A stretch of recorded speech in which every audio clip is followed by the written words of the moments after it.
नमस्कार, आप देख रहे हैं सिटी न्यूज और मैं हूं आपके साथ राहुल सिन्हा। दिन भर के तमाम छोटी बड़ी खबरें आपको दिखाएंगे। पहले नजर डालिए आज की हेडलाइंस पर।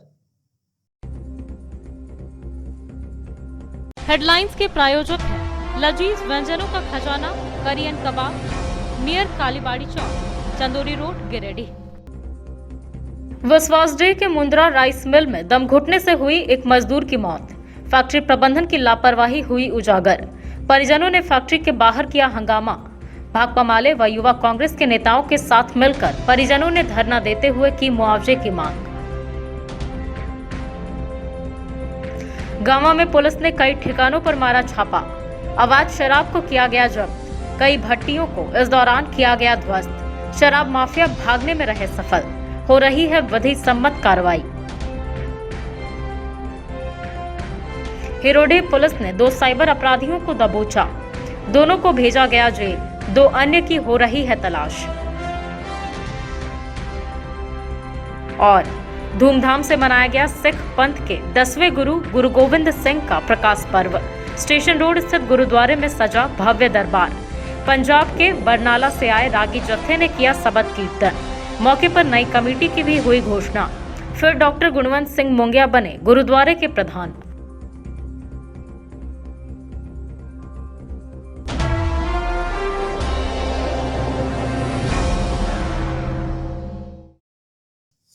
और अब खबरें विस्तार से। विश्वासडीह स्थित मुंद्रा राइस मिल में कार्यरत सद्दाम की मौत गैस में दम घुटने के बाद इलाज के दौरान धनबाद में हो गई। घटना को लेकर परिजन समेत माले और कांग्रेस नेताओं ने फैक्ट्री गेट के बाहर धरना प्रदर्शन किया और मुआवजे की मांग की। टुंडी रोड से लगे विश्वासडीह स्थित मुंद्रा राइस मिल में गैस से दम घुटने से 23 वर्षीय सद्दाम अंसारी की मौत शनिवार की देर शाम हो गई। रविवार को इसको लेकर फैक्ट्री के बाहर धरना प्रदर्शन किया गया। बताया गया कि सद्दाम की मौत धनबाद में इलाज के दौरान हो गई। मृतक के परिजनों ने फैक्ट्री प्रबंधन पर लापरवाही का आरोप लगाया है। परिजन माले नेता राजेश यादव, राजेश सिन्हा, यूथ कांग्रेस के जिला अध्यक्ष हसनैन अली आदि के साथ फैक्ट्री गेट के बाहर धरने पर बैठ गए हैं। लापरवाह फैक्ट्री मालिक और मैनेजर ने इस दौरान गेट खोलना तक जरूरी नहीं समझा। शाम तक गेट के बाहर माले नेताओं और परिजनों का धरना जारी था। बताया गया है कि गैस की चपेट में आने के बाद भी फैक्ट्री प्रबंधन ने सद्दाम को अस्पताल नहीं भेजा। साथ ही कर्मियों ने उसे पहले सदर अस्पताल पहुंचाया, जहां से डॉक्टर ने सद्दाम को प्राइवेट हॉस्पिटल रेफर कर दिया। इलाज के क्रम में उसकी मौत हो गई। सद्दाम फैक्ट्री में मशीन वेल्डिंग का काम करता था। धरनार्थियों ने मुआवजे की मांग के साथ साथ फैक्ट्री प्रबंधन पर लापरवाही को लेकर कार्रवाई की भी मांग की है। मौत होती है, मौत के बाद वहाँ के जो परिवार होते हैं, वहाँ के जो लोग होते हैं, फैक्ट्री के सामने आते हैं और मांग करते हैं, मुआवजा की मांग करते हैं। हमारा कहना है कि सरकार जब झारखंड मुक्ति मोर्चा की है, इसके पहले भाजपा की सरकार थी। भाजपा की सरकार नहीं बना पाई तो झारखंड मुक्ति मोर्चा की सरकार क्या तोड़ मड़ोड़ के बनी हुई है। उनका तो पूरा बहुमत है। वो क्यों नहीं मजदूरों के लिए ये नियम बनाती है कि जब भी कोई फैक्ट्री में कुछ दूसरा महीना में दूसरा मौत है। अभी कुछ दिन पहले ही आसपास एरिया का, श्री रामपुर एरिया का, जिसके छोटे बच्चे जो 18 साल का था वो चला गया। ये जो है 12 से समझिए 6-7 घंटा लगातार दूसरे को, प्रशासन को भी टेंशन में देते रखता है। ऐसे लोगों को रोड पर लाना चाहिए और रोड पर पकड़ के उससे पूछना चाहिए कि तुम्हारा औकात क्या है, तुम क्या चाहते हो, इस फैक्ट्री में क्या चाहते हो। आसपास पूरा लाश बिछा दोगे तो भाकपा माले एकदम विरोध में है। और हम चाहते हैं कि यहाँ के आम जनता से चाहते हैं कि आसपास एरिया को एकदम इस तरीके से करें कि ये कभी इस तरह से ये नहीं कर सके। और प्रशासन से भी हम निवेदन करते हैं कि थोड़ा सा बढ़ चढ़ कर भाग ले, दूर भाग कर भाग नहीं ले। बहुत बहुत धन्यवाद आपको। अभी हम लोग मुंद्रा राइस मिल के सामने बगल गांव सिमरिया धोड़ा के सैकड़ों ग्रामीणों के साथ यहाँ मौजूद हैं। यहाँ एक घटना हुई है। बीती रात सद्दाम अंसारी नाम का एक नौजवान लड़का जो इस फैक्ट्री में काम करता था, उसका मौत हो गया है। मांग करते हैं कि ये जो बार बार का तमाशा होता है कि मरने के बाद लोग यहाँ मजमा लगाते हैं, ये अच्छी बात नहीं है। इसलिए ऐसा कानून बनाया जाए। मुख्यमंत्री को अधिकार है, सरकार को अधिकार है कानून बनाने का। ऐसा कानून बने कि अगर कहीं कोई फैक्ट्री के अंदर में कोई या किसी तरह से काम करने के दौरान कोई मजदूर की अगर मौत होती है तो इस तरह का कानून बनाए कि 24 घंटे के अंदर अगर मुआवजा और उसका तमाम तरह के पावनों का भुगतान नहीं करेगा तो उस फैक्ट्री मालिक और प्रबंधक को जेल भेजा जाएगा। इस तरह का कानून बनाया जाए, हम ये मांग करते हैं। और अभी ये जो मामला हुआ है जिसमें सद्दाम जी का देहांत हुआ है, हम उनके परिवार के प्रति संवेदना व्यक्त करते हैं और हम उम्मीद करते हैं कि ऐसी घटना इधर ना हो। लेकिन जब ये घटना घट गई है, उनके परिवार का कैसे भरण पोषण होगा, उनकी बच्ची का ब्याह कैसे होगा, ये तमाम सवाल उसके परिवार के सामने खड़े हैं। इसलिए फैक्ट्री प्रबंधन को उदारता दिखाते हुए अगर वो कहते हैं कि इंसानियत है तो इंसानियत दिखाते हुए उनको सामने आना चाहिए और पर्याप्त बढ़ चढ़ करके मुआवजा उनको देना चाहिए। और इस फैक्ट्री सहित में इस इलाके के जितने भी फैक्ट्रियां हैं सभी जगह फैक्ट्री कानूनों का पालन हो।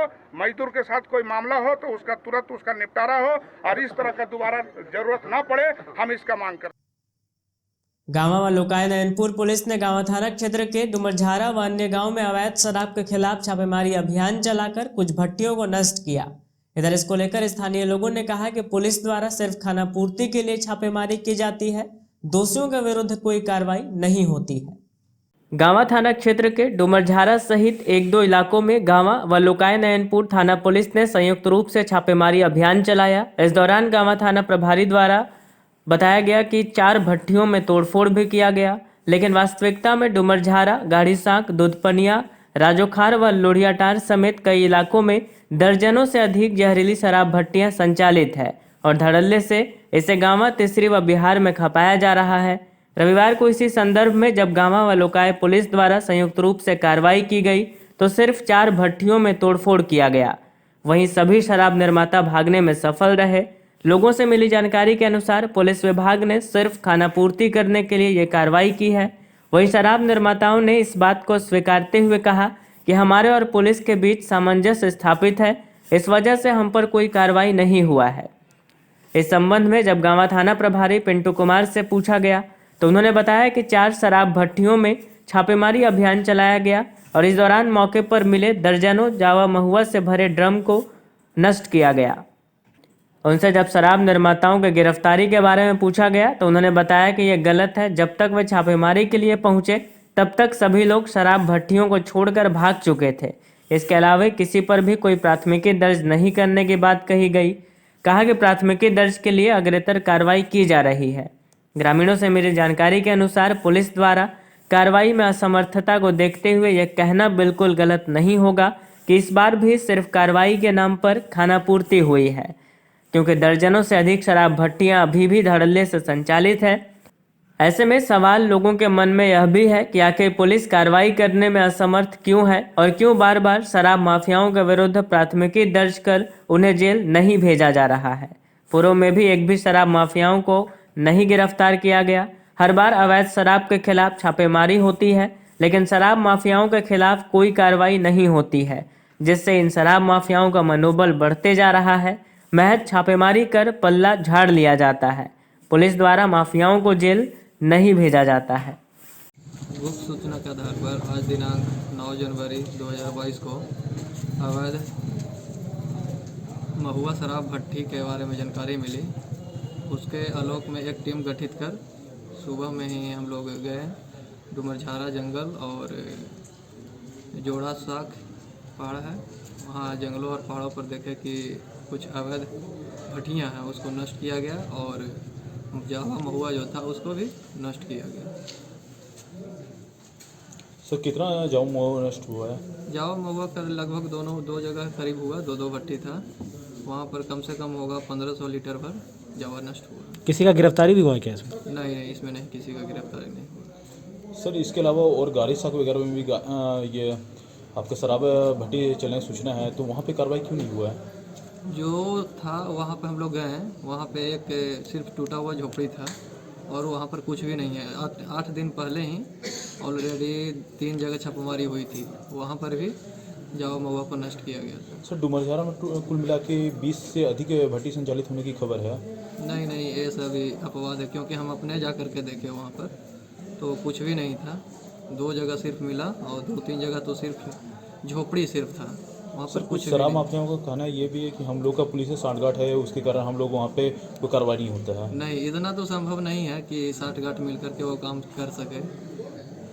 गुप्त रूप से चलाता है और सूचना मिलने के बाद उसके भट्टियाँ को नष्ट किया सर सुदूरवर्ती क्षेत्र होने के कारण क्या ये संभव है कि आप लोग को फोर्स की कमी के कारण वहाँ पे आप लोग सही से अभियान नहीं चला पा रहे हैं? ये फोर्स हम लोग के पास पर्याप्त होता है, जब जरूरत होता है हम लोग वहाँ पे उपलब्ध करवाते हैं। हिरोड़ी पुलिस ने दर्ज प्राथमिकी के आधार पर 2 साइबर अपराधियों को गिरफ्तार कर सिविल कोर्ट में पेश किया और दोनों को जेल भेज दिया। बताया गया कि अन्य 2 अभियुक्तों की भी तलाश जारी है। हिरोड़ी पुलिस ने 2 साइबर अपराधी को गिरफ्तार कर रविवार को सिविल कोर्ट में पेश कर न्यायिक हिरासत में जेल भेज दिया। जेल भेजने से पहले दोनों का सदर अस्पताल में मेडिकल जांच करवाया गया। इस बाबत हिरोड़ी पुलिस ने बताया कि गहन जांच पड़ताल के बाद साइबर अपराध मामले में 4 लोगों के ऊपर प्राथमिकी दर्ज किया गया। इस प्राथमिकी के आलोक में देवरी थाना क्षेत्र के बंगारो गांव के सूरज दास और पंकज मंडल को गिरफ्तार कर जेल भेजा गया है। साथ ही 2 मोबाइल जब्त भी किया गया है।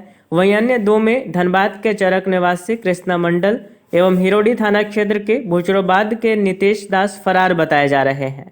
इस संबंध में हिरोड़ी थाना प्रभारी RS पांडे ने कहा कि गिरफ्तार किए गए व्यक्ति क्षेत्र के भोले भाले इंसान को फोन कर उनसे खाता नंबर, ATM कार्ड का नंबर मांगकर ठगी किया करते थे। कई लोगों के खाते से रुपए निकासी कर लेने के बाद भी सामने आई है। कहा कि फरार अभियुक्तों को भी जल्द गिरफ्तार कर जेल भेजा जाए। सिखों के 10वें गुरु गुरु गोविंद सिंह जी का प्रकाश पर्व स्टेशन रोड स्थित गुरुद्वारा गुरु सिंह सभा में बड़े ही धूमधाम के साथ मनाया गया। मौके पर गुरुद्वारा सिंह सभा की नई कमेटी की घोषणा भी की गई। सिखों के 10वें गुरु गुरु गोविंद सिंह जी का 355वां प्रकाश पर्व रविवार को स्टेशन रोड स्थित गुरुद्वारा गुरु सिंह सभा में बड़े ही धूमधाम से मनाया गया। यहां कोविड गाइडलाइंस का पालन करते हुए गुरुद्वारा में विशेष दीवान का आयोजन किया गया। मौके पर गुरुद्वारे को आकर्षक रंग बिरंगे फूलों व रोशनी से सजाया गया था।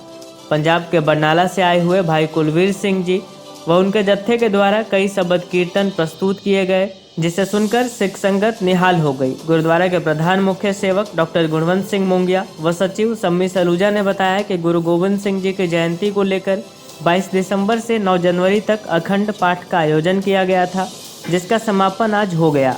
वहीं 4 जनवरी से लेकर 8 जनवरी तक 5 प्रभात फेरियां निकाली गई। श्री मोंगिया ने बताया कि गुरु गोविंद सिंह सिखों के 10वें धार्मिक गुरु थे।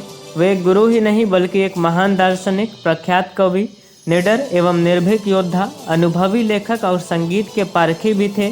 सिर्फ 9 वर्ष की आयु में वे सिखों के नेता बने एवं अंतिम सिख गुरु बने रहे। गुरु गोविंद सिंह जी ने न सिर्फ अपने महान उपदेशों के माध्यम से लोगों को सही दिशा दिखाई, बल्कि उन्होंने समाज में हो रहे अत्याचारों और अपराधों का भी विरोध किया एवं खालसा पंथ की स्थापना की, जो सिख धर्म के इतिहास की सबसे महत्वपूर्ण घटना के तौर पर अंकित है। इस दौरान गुरुद्वारे में लंगर का आयोजन किया गया, जिसमें काफ़ी संख्या में लोगों ने शिरकत की।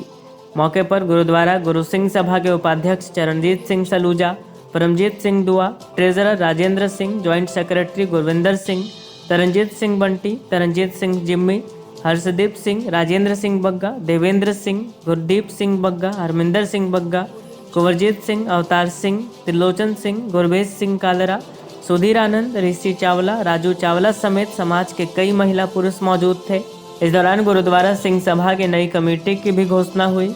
गुरु गोविंद सिंह जी की जयंती के अवसर पर गुरुद्वारा परिसर में गुरुद्वारे के प्रधान मुख्य सेवक गुणवंत सिंह मोंगिया के द्वारा नई कमेटी की घोषणा की गई, जिसमें स्वयं प्रधान गुणवंत सिंह मोंगिया, सचिव नरेंद्र सिंह सलूजा उर्फ Sammi, senior vice president Charanjit Singh Saluja, vice president Paramjit Singh Dua, treasurer Rajendra Singh, संयुक्त सचिव गुरविंदर सिंह, तरनजीत सिंह सलूजा उर्फ बंटी, तरनजीत सिंह जिम्मी, हर्षदीप सिंह ट्विंकल के नाम की घोषणा प्रधान मुख्य सेवक के द्वारा की गई।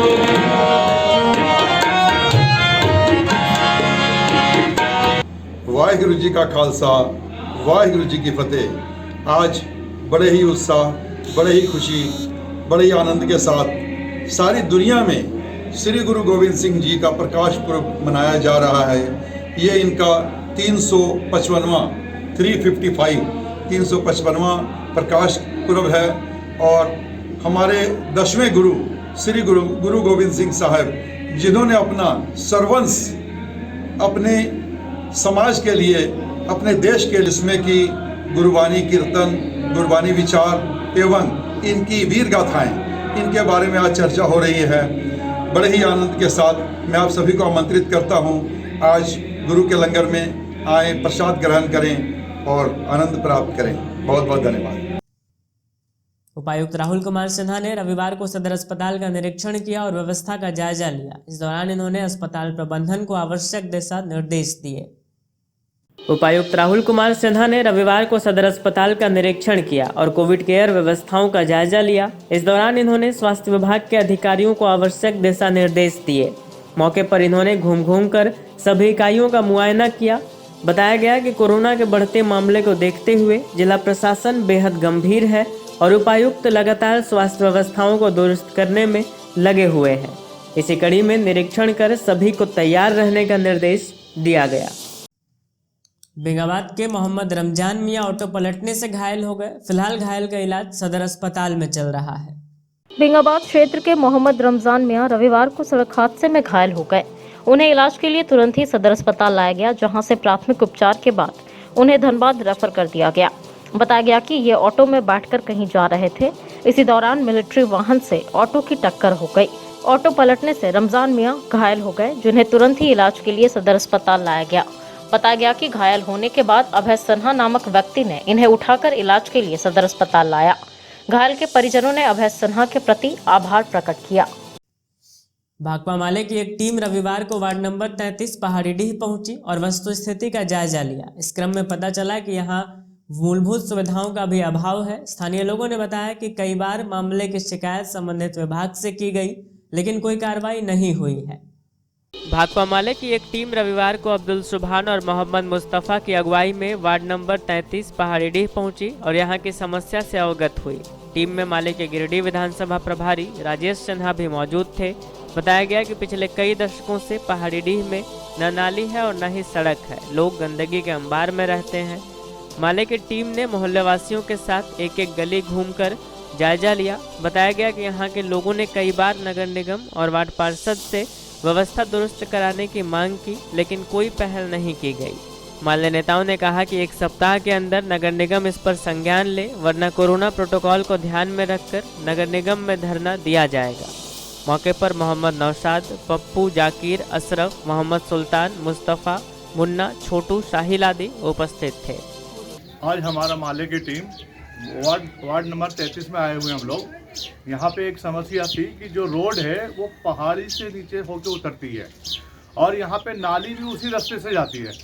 तो यहाँ पे जो बच्चे चढ़ते हैं वो नाली के जो पानी से वो स्लिप करके गिर जाते हैं। कई बच्चे घायल भी हुआ है यहाँ पे और इसका शिकायत यहाँ के लोगों ने वार्ड पार्षद जो अभी नया नया बने हैं उनको भी किया है, वार्ड नंबर 33 का, और इससे पहले जो मुखिया थे उनको भी कंप्लेंट किया है, लेकिन इसकी कोई भी सुनवाई नहीं हुई है। ना तो यहाँ पे रोड की व्यवस्था है, ना तो नाली की व्यवस्था है। और इसकी वजह से ये होता है कि यहाँ पे लोग बाग जो आने वाले हैं, यहाँ पत्थर है, पथरीला रास्ता है और जो पानी है पत्थर के रास्ते में आ जाता है। उसके वजह से बहुत दिक्कत होती है, परेशानी होती है यहाँ के पब्लिक को। तो हमें नगर निगम से ये दरख्वास्त है कि यहाँ पे कुछ इसका व्यवस्था कराया जाए ताकि इन लोगों की परेशानी हल हो सके। धन्यवाद। पचम्बा थाना क्षेत्र के तेलोडीह में सड़क पर कैरम खेलने से मना करने पर शहादत अंसारी के साथ कुछ लोगों ने मारपीट कर उसे घायल कर दिया। फिलहाल घायल का इलाज सदर अस्पताल में चल रहा है। पचम्बा थाना क्षेत्र के तेलोडीह में शहादत अंसारी के साथ गांव के लोगों ने ही मारपीट कर इन्हें घायल कर दिया। घायल अवस्था में रविवार को इन्हें इलाज के लिए सदर अस्पताल लाया गया, जहां इनका इलाज चल रहा है। बताया गया कि शहादत अंसारी का पोता किसी काम से बाहर जा रहा था। वहीं रोड पर पड़ोस के रहने वाले लोग कैरम बोर्ड खेल रहे थे। रास्ते में कैरम बोर्ड खेलने से मना करने पर दूसरे पक्ष के लोग मारपीट करने लगे। इसी दौरान बीच बचाव करने आए दादा शहादत अंसारी को ज्यादा चोटें आ गई और ये घायल हो गए। घायल अवस्था में इन्हें सदर अस्पताल लाया गया, जहां इनका इलाज चल रहा है। मारपीट का आरोप अशरफ अंसारी, सोनू व उनकी पत्नी समीना विश्वास व अन्य लोगों पर लगा है। एपुआ के एक प्रतिनिधिमंडल ने सदर अस्पताल पहुंचकर चिकित्सा पदाधिकारी से मुलाकात की और एक ज्ञापन सौंपा। ज्ञापन के माध्यम से इन्होंने प्रखंड प्रशिक्षक दल की गलत तरीके से हुई स्थानांतरण की शिकायत कर उचित कार्रवाई की मांग की।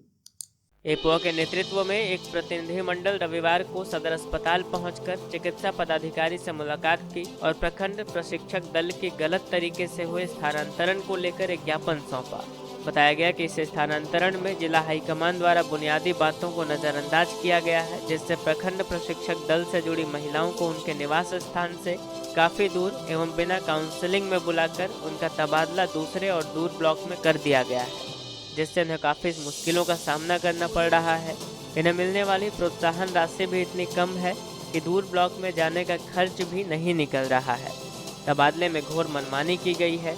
जिला चिकित्सा पदाधिकारी से इन्होंने मांग की है कि इनका स्थानांतरण पूर्व के स्थान में कर दिया जाए। इस प्रतिनिधिमंडल में एपुआ की राज्य कमेटी सदस्य जयंती चौधरी, प्रीति भास्कर, फूल देवी, माले के गिरिडीह विधानसभा प्रभारी राजेश सिन्हा, निशांत भास्कर, गीता देवी, मीना देवी, अर्जुन मोदी आदि कई लोग उपस्थित थे। डुमरी के सियारी मोड़ जंगल में नारायणपुर बोकारो निवासी विजय कुमार महतो का शव पाया गया। मामले की सूचना पर स्थानीय पुलिस मौके पर पहुंची और शव को कब्जे में लेकर आगे की कार्रवाई में जुट गई। नारायणपुर बोकारो का रहने वाला विजय कुमार महतो का शव डुमरी के सियारी मोड़ जंगल में मिलने के बाद रविवार को मृतक के शव को पोस्टमार्टम के लिए सदर अस्पताल लाया गया। बताया गया कि नारायणपुर बोकारो निवासी रूपलाल महतो के 29 वर्षीय पुत्र विजय कुमार महतो रिश्तेदार के घर गया हुआ था। शनिवार शाम यह अपने घर वापस लौट रहा था।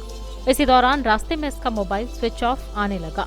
रात में यह जब घर नहीं पहुंचा तो इसके परिजन इसे ढूंढने के लिए निकले।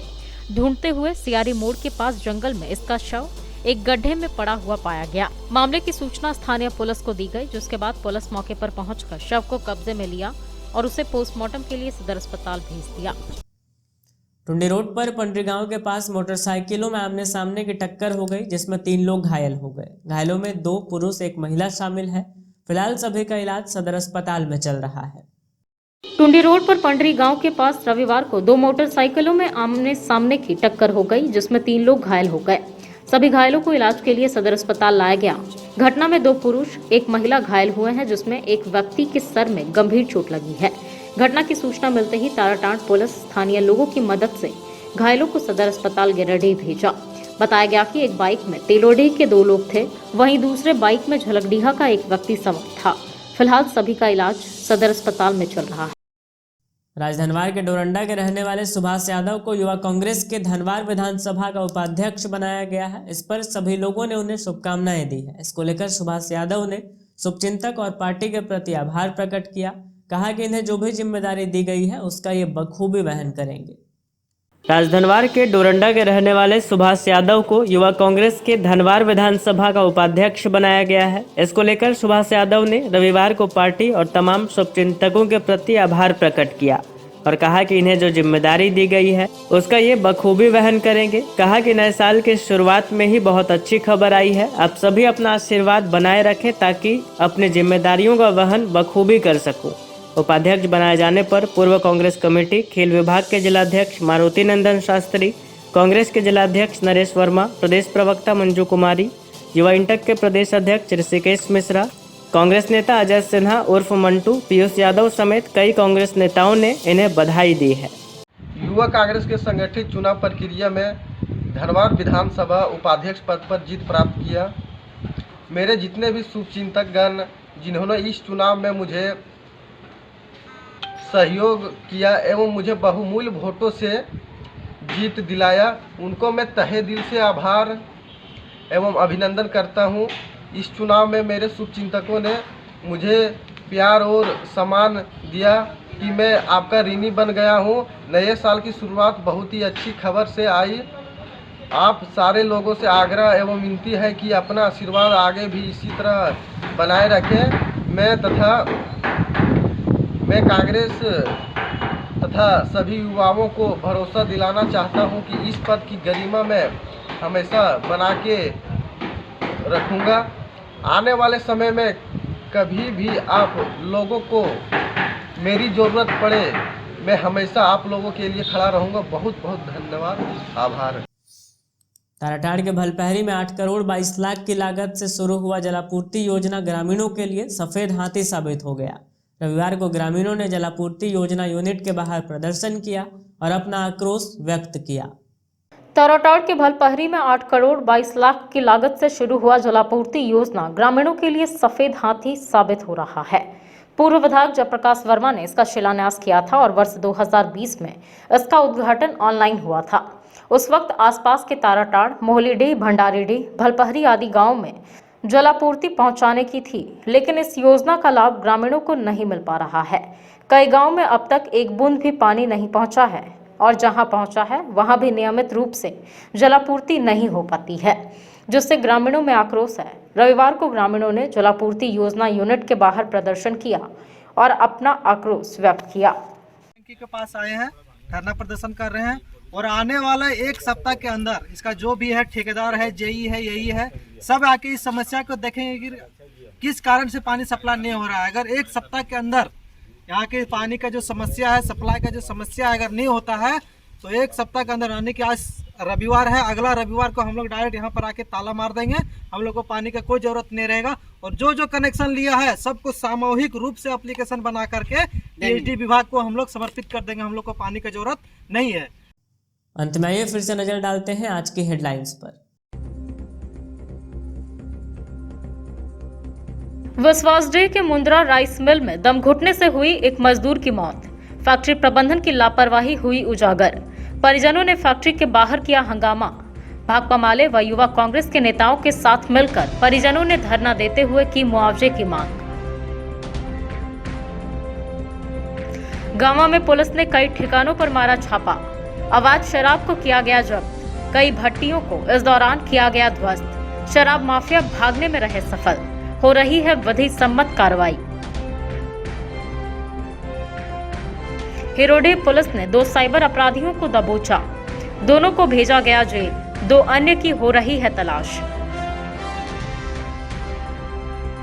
और धूमधाम से मनाया गया सिख पंथ के 10वें गुरु गुरु गोविंद सिंह का प्रकाश पर्व। स्टेशन रोड स्थित गुरुद्वारे में सजा भव्य दरबार। पंजाब के बरनाला से आए रागी जत्थे ने किया सबद कीर्तन। मौके पर नई कमेटी की भी हुई घोषणा। फिर डॉक्टर गुणवंत सिंह मुंगिया बने गुरुद्वारे के प्रधान।